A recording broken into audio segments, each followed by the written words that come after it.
Assalamualaikum warahmatullahi wabarakatuh. Assalamualaikum. Ya Yahya yang kami hormati, Wan ada pertanyaan. Masalah bid'ah ya, kami belum paham Kitab bid'ah. bid'ah. Ketika kita mengikuti pendapat ulama yang membagi bid'ah itu bagi dua, bid'ah sayyah dan hasanah, itu kriteria gimana? Kemudian kenapa kebanyakan dari fuqaha mengatakan seperti sholat raghaib, sholat nisfu Sya'ban, juga doa-doa yang dibaca ketika membasuh anggota wudhu itu kenapa mengatakan bid'ah yang saya? Demikian. Assalamualaikum warahmatullahi wabarakatuh. Yang pertama, masalah bid'ah itu bisa dilihat di salah satu CD yang sudah beredar, Sunnah dan Bid'ah.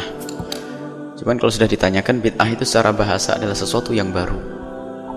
Sesuatu yang baru adalah bid'ah. Kalau hari ini ada, kemarin nggak ada, itu bid'ah baru. Sesuatu yang baru yang dihadirkan, kullu muhdath, segala yang baru itu bid'ah. Cuman tidak semuanya bid'ah adalah jelek, karena riwayat sahih dari Sayyidina Umar bin Khattab. Sayyidina Umar bin Khattab pernah mengomentari sholat berjamaah di malam bulan Ramadan dengan maraknya para jamaah. Sayyidina Umar mengatakan, ni'mal bid'atu hadhihi, sebaik-baik bid'ah adalah ini adalah sanjungan. Dan sepakat orang yang ngerti syariah Nabi Muhammad mengetahui bahwasanya Sayyidina Umar waktu itu menyanjung begitu indahnya perkumpulan orang-orang yang beriman yang berkumpul melakukan sholat tarawih yang semula hanya kelompok, kemudian dikumpulkan kepada Sayyidina Ubay bin Ka'ab. Kemudian setelah itu Sayyidina Umar melihat maraknya sholat itu, lalu beliau berkomentar, sebaik-baik bid'ah adalah ini. Bagaimana makanya nikmat, sebaik-baik bid'ah adalah ini. Dari ini menunjukkan bahwasanya ada bid'ah yang baik. Akan tapi di saat kita bicara tentang hadis Nabi sallallahu alaihi wasallam tentang kullu muhdatsin bid'ah wa kullu bid'atin dhalalah wa kullu dhalalatin finnar, Nabi menyatakan pakai kullu bid'atin, semua bid'ah adalah sesat, dhalalah wa kullu dhalalatin finnar, segala sesuatu kesesatan adalah di neraka. Maka para ulama menjelaskan di sini bid'ah yang dimaksud oleh Rasulullah itu apa, sehingga perlu namanya bid'ah syar'iyah. Ada bid'ah lughawiyah dan bid'ah syar'iyah. Yang dikatakan oleh Sayyidina Umar bin Khattab adalah bid'ah lughawiyah. Secara bahasa hal yang baru, ada yang baik, ada yang buruk. Kalau bid'ah syar'iyah, bid'ah secara syarak semuanya adalah dhalalah, seperti yang disabdakan Rasulullah, kullu bid'atin dhalalah, bid'ah syar'iyah. Tapi kalau menurut bahasa, pembagian bid'ah jelas ada bid'ah. Para imam bagi bid'ah adalah hasanah. Secara bahasa ini adalah hal yang baru. Akan bid'ah sesuai hadis Nabi, kullu muhdatsatin bid'ah wa kullu bid'atin dhalalah wa kullu dhalalatin finnar. Ini harus kembali apa yang dimaksud Rasulullah dengan kullu bid'atin dhalalah, kullu muhdatsatin. Apakah semua yang tidak dilakukan oleh Rasulullah adalah bid'ah, yang dhalalah, yang finnar? Ini harus, kalau memang semua yang tidak dilakukan Nabi Muhammad adalah bid'ah, dhalalah dan finnar, alangkah banyaknya bid'ah yang kita lakukan. Ada yang buru-buru membagi, ya kalau urusan ibadah saja ini, kalau bukan ibadah maka tidak dikatakan bid'ah dhalalah. Ini termasuk orang yang paling unik, belum apa-apa sudah membagi. Mana Nabi menjelaskan kullu bid'atin fid dunya atau kullu bid'atin fid dini?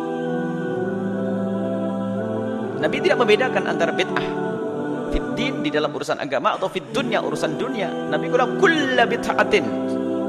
Mestinya kalau pakai tafsir menjelaskan kullu bid'atin,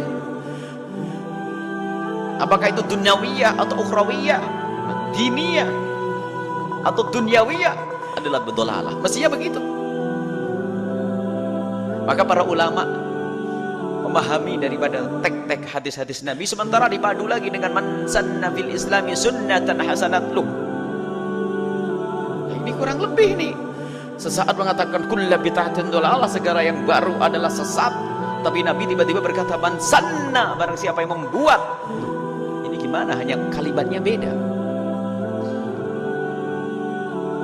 Sanna fil islami sunnatan hasanatan, maka di dalam Islam ada sunnah hasanah, maka falahu ajruha wa ajru man amila biha maka orang tersebut mendapatkan pahala, dan pahala orang yang mengamalkan satu program kebaikan yang tidak pernah ada pada Nabi, kemudian dibuat oleh orang tersebut, banyak pengikutnya, dia pun mendapatkan pahala. Nah, ini contohnya apa?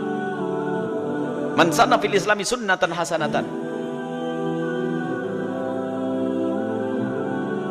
Jangan dikatakan itu sunnah Nabi, jadi sunnah Nabi yang baik. Lah, ini termasuk salah satu pensarah dari Saudi, maka sunnah Nabi yang baik. Dia nggak sadar, berarti dia akan ngomong setelahnya sunnah Nabi yang jelek. Astagfirullah, kafir dia sebetulnya. Dia mensyarahi, lihat, sunnah Nabi hasanah, sunnah nabawiyah al-hasanah, as-sunnah an-nabawiyah. Ini adalah sunnah Nabi yang bagus. Man sanna fil islami sunnatan hasanatan. Nggak sadar di bawahnya ada lanjutan, man sanna fil islami sunnatan sayyi'atan. Ada sunnah Nabi yang jelek. Artinya kalau orang membuat satu program yang jelek, kemaksiatan, perkumpulan yang mengundang kepada kemurkaan Allah dimulai, maka terus dilakukan oleh orang yang datang setelahnya, maka dia mendapatkan dosa itu. Digabungkan para ulama itu melihat hadis begini, ternyata kalau diamati, tidak semua yang baru ternyata jelek. Buktinya ada yang baru disanjung. Dan ini urusan apa saja, segala yang baru bermanfaat, mengundang kebaikan, termasuk diantaranya contoh, jika ada orang berkumpul di gardu di perempatan jalan, kemudian setelah berkumpul di situ ada orang yang joget, goyang pinggul segala macam, diadakan di setiap tahun apa begitu, marak tahun itu, sehingga dicatat oleh kepala desanya bahwasanya ini acara menarik, ramai, akhirnya terus dijalankan setiap tahun sampai 1000 tahun. Berarti yang membuat ini mendapatkan dosa karena dia yang meletakkan pertama, karena masanna sunnatan jelek, berkumpul. Tapi kalau ada orang tiba-tiba kebalikannya, ini berkumpul atau maksiat. Kalau ada orang ngumpulin orang, ini orang pada main gak karu-karuan, keliaran sana sini, sudahlah akan saya kumpulkan di lapangan setiap hari apa, hari Jumat deh, saya kumpulkan hari Jumat, biar di situ ada satu orang ngasih tausiah, kemudian sambil zikir, apakah baca istighfar atau sholawat, kumpul. Tak taunya apa? Menarik, kata kampung sebelah. Dilaksanakan terus. Berarti dia membuat sesuatu yang baik, menghentikan kemungkaran. Berarti ini sanna fil islami sunnatan hasanatan. Ya, ini kasusnya kayak begini. Tapi lihat, bagi orang yang buta, tiba langsung ini bid'ah. Nabi tidak pernah ngajari kita kumpul seperti itu. Siapa yang nyuruh sholawatan bareng-bareng begini? Ini gitu. Dari mana ente? Begitu mudahnya orang mengatakan bid'ah, makanya perlu definisi. Bagaimana bid'ah itu? Apa itu definisi bid'ah? Ini panjang sekali kisahnya. Bid'ah, orang mendefinisikan bid'ah macam, ada belasan definisi bid'ah. Ada sebagian mengatakan bid'ah itu yang tidak pernah dilakukan Nabi adalah bid'ah. Oh bukan, salah itu, bukan itu definisi. Yang tidak dilakukan Nabi tidak semuanya bid'ah. Yang tidak dilakukan Nabi tidak semuanya bid'ah. Banyak tidak dilakukan Nabi tapi dilakukan oleh para sahabat Nabi, para ulama. Kemudian apa kalau begitu? Kalau bikin contoh terlalu banyak, contoh buat contoh apa? Memangnya yang kita lakukan ini semuanya ada pada zaman Nabi SAW. Memangnya maksudnya apa? Kita harus persis, nggak mampu kita. Sunnah Nabi kita harus gini-gini. Sekarang aja yang katanya anti bid'ah tiba-tiba witir ya doanya panjang. Memangnya Nabi pernah mengajarkan itu ibadah loh ya. Coba witir yang ada di Mekah itu kan panjangnya, sepanjang-panjangnya. Memang Nabi pernah mengajari itu? Itu kan tidak ada aturannya. Memang betul itu tidak bid'ah. Biarpun itu nambah urusan ibadah. Mestinya kalau urusan doa witir adalah Allahumma hdini fiman hadain, selesai. Tapi doa panjang lebar sampai ke sana kemari, ya.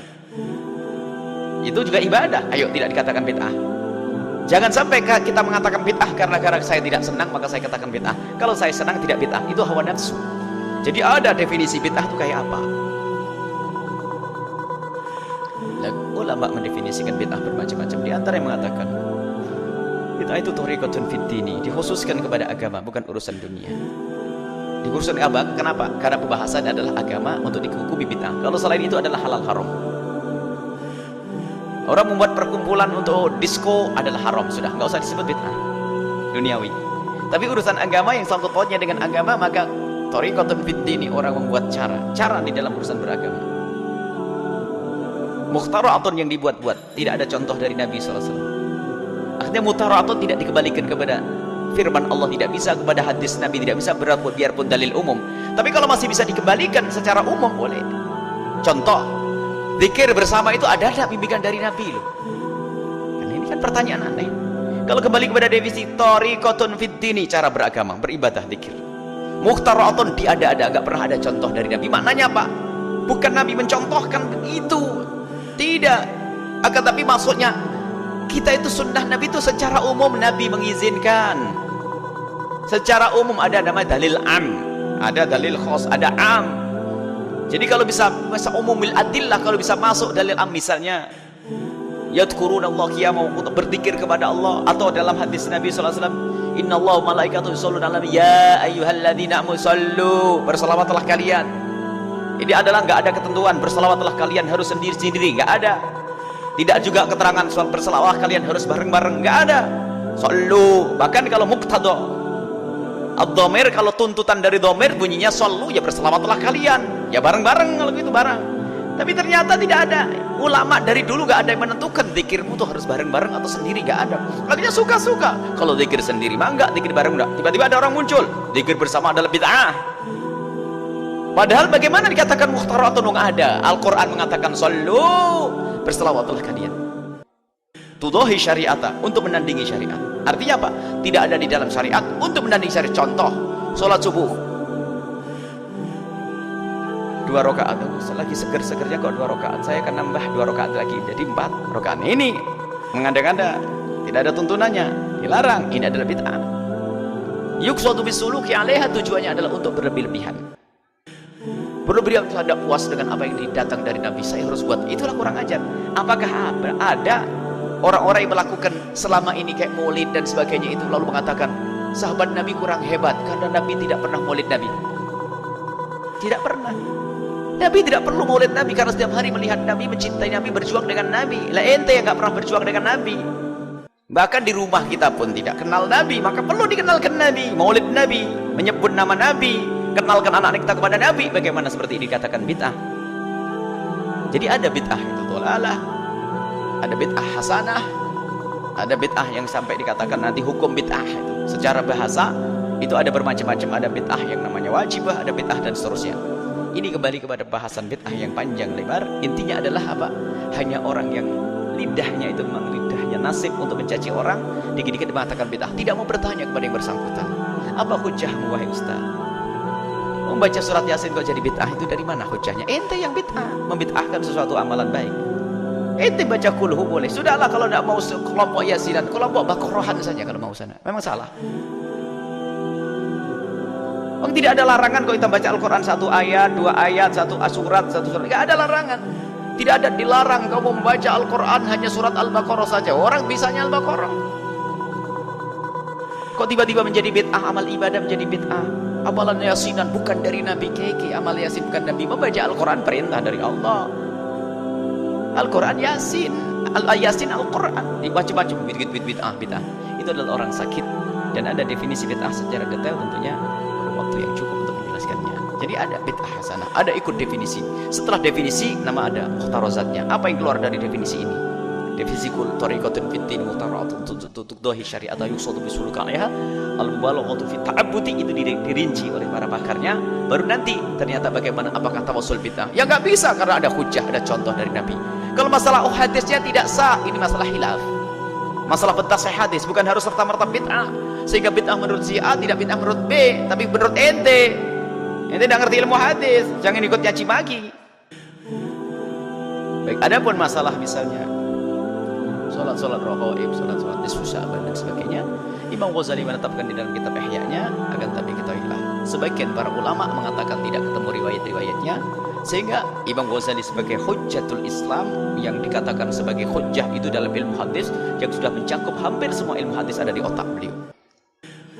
Sehingga mungkin masalah sanad yang tidak ditampakkan oleh Imam Ghazali, khusnudan kepada Imam Ghazali, bahwa Imam Ghazali bukan sandarannya. Akan tapi lihat dalam kajian ilmiah, Imam Ghazali yang telah mengatakan seperti itu harus ada dalil dong, harus ada riwayat yang sahih dijelaskan. Ternyata Imam Ghazali dalam kitab Ihya-nya tidak menjelaskan tentang riwayat, kecuali riwayat itu an jama'atin min ahli Qudus. Ketemu Imam Ghazali dengan orang ahli Qudus, Tidak dijelaskan siapa ahli kudus, sehingga para muhaditsin yang datang setelahnya mengatakan riwayat Imam Ghazali tidak bisa diterima. Artinya ini ibadah yang tidak ada tuntunannya. Sehingga Imam An-Nawawi rahimahullah ta'ala, termasuk Imam Ibnu Hajar Al-Haytami, mengatakan ini adalah amalan bid'ah. Mereka punya sandaran, ada ukurannya, karena memang dilacak riwayatnya tidak benar. Lalu bagaimana kita menyikapi? Imam Ghazali menetapkan dalam kitab Ihya-nya, lalu yang lain imam kita mengatakan bid'ah. Itu bukan urusan untuk caci maki. Kalau sudah ada orang melakukan sholat raghaib 100 rakaat, baik, kita punya adab dengan Imam Ghazali, tidak serta-merta mengatakan Imam Ghazali salah seperti itu, karena kita bukan bagian ahli ilmu, kita taklid. Kalaupun kita tidak mau melakukan amalan Imam Ghazali, cukup biarkan 100 rakaat dilakukan, tapi niatnya dirubah, sehingga kita tidak ikut Imam Ghazali. Tetapi ketahuilah, kita tidak bertentangan dengan Imam Ghazali, tapi kita juga tidak bertentangan dengan ulama yang mengatakan bid'ah. Ganti, kita tidak melakukan sholat raghaib. Sholat sunat mutlak ke Imam Hasan bin Ali 500 rakaat, lalu tambah bukan 100 rakaat. Sholat sunnah mutlak, bukan raghaib. Sehingga apa? Di kampung tersebut tetap ada. Dan sekarang Ustadz tidak bijak, gara-gara baca karangan Imam Nawawi langsung ini bid'ah, ya, berantem sama kiai lama. Ini sudah biasa dengan 100 rakaat ya Ustadz. Terus ini kata Syekh Malebari dalam Fathul Mu'in, ini begini. Ya Ustadz, ente bukan Syekh Malebari ya Ustadz, dan ente juga bukan Imam Ghazali. Biarkan 100 rakaat dilakukan, cuman dirubah. Kalau niatnya begitu memang jadi bid'ah menurut Imam Nawawi, tapi coba dirubah sekarang. Ibu-ibu, bapak-bapak, sekarang coba hajatnya dihadirkan. Berapa punya hajat yang banyak? Yuk kita sholat malam yang banyak, sholat sunat mutlak yang banyak setiap malam. 150 kalau perlu malam ini, hilang bid'ahnya jadinya. Kok begitu mudahnya orang menghentikan orang awam beribadah? Ini kan problem kita tuh problem kedengkian, problem kesombongan, seolah-olah pengen lebih hebat. Baca ini Fathul Mu'in, apalagi ini Fatawa Al-Hadithah Ibnu Hajar. Ya Ustaz, ulama tidak satu. Jika ada pertentangan ulama-ulama, ente jangan memperuncing. Ente ambil kira-kira yang paling cocok untuk orang awam seperti apa. Ini yang sudah mulai berlebihan gitu, ente. Karena bahtul masail biasanya. Ente mau ribut. Gara-gara suka bahtul masail, mulai dari mencaci kawanmu, mencaci ulama ente. Ini kita perlu adab. Kita tidak pernah mengatakan sholat, kita tidak pernah melakukan sholat raghaib, tapi nisfu Sa'ban tetap berjalan dengan amalan yang lain. Tidak ada sholat raghaib, tidak ada sholat nisfu Sa'ban, mohon maaf.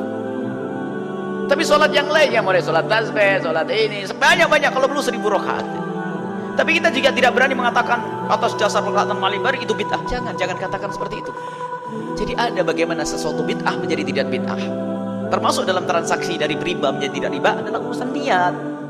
Dalam transaksi amalan menjadi tidak bid'ah karena niat, dirubah dong. Baik, itu adalah. Kemudian masalah wudu, tidak ada riwayat dari Nabi SAW. Kalau kita mengatakan bahwasanya doa mengusap tengkuk, doa membasuh tangan, kalau kita nisbatkan kepada Nabi hukumnya haram. Itu bid'ah kalau kita nisbatkan kepada Nabi. Kalau kita berdoa tanpa kita nisbatkan ke Rasulullah, tidak bid'ah. Sebab doa dianjurkan setiap saat. Beda di sini. Imam Ghazali mendatangkan dalam Bidayatul Hidayahnya doa. Sementara yang lain mengatakan, Imam Nawawi mengatakan ini bid'ah doa ini kalau dikatakan dari Nabi. Jadi kita doa, ya Allah, boleh kita waktu basuh wujud, nggak usah pakai itu. Jangan dikatakan dari Nabi, ya Allah, bersihkan mukaku nanti di surga. Ya Allah, basuh jauhkan tanganku dari mencuri, ya Allah. Siapa yang melarang?